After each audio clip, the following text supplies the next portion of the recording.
I find whenever I ask somebody how they're doing, one of the first things out of their mouth is they're busy. And I know I do that. People ask me, "How's it going, Kevin?" And almost instinctively, I tell them, "Well, I'm busy." If we're going around sharing prayer requests, you can count on several of the people are going to talk about the busy week that they have and how overwhelmed they're feeling. It's just part of the life that we live, no matter what we're doing out in the world, out in the business, stay at home mom, we all feel this constant busyness. I think busyness is one of the socially acceptable ways of telling people no. I mean, it's just very hard to say no. We get requests for our time and be involved in things and do me this favor. And instead of saying, which would be very hard, to say, as I've thought about it and the priorities the Lord has for me in my life, I just don't think I can take this on right now. Or, I'm just not interested. We say, I'm busy.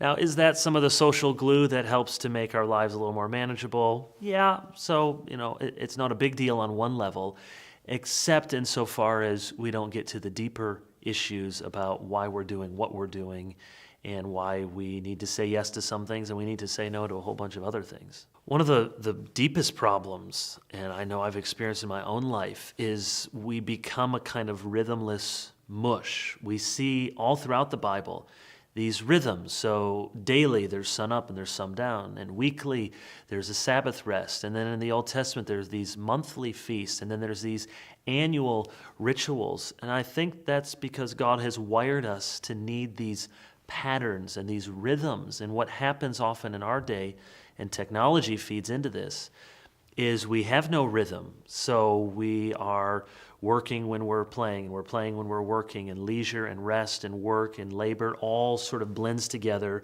So we're always trying to get things done. We're not quite on, we're not quite off, and it makes for a quietly kind of miserable life where we're actually not as nearly accomplished or as busy as we think we are, but it feels like it because we don't have any rhythm.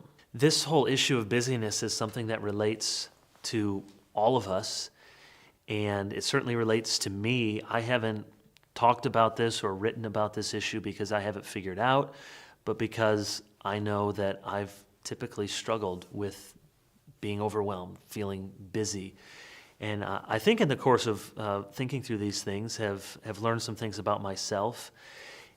We race to figure out how-tos, but I think the first place to start is a how come, and that's what I hope will be most beneficial, is people understand how come I'm like this, what's going on, what are the deeper heart issues, not just time management techniques, but what are the spiritual dynamics going on that my life feels the way it does.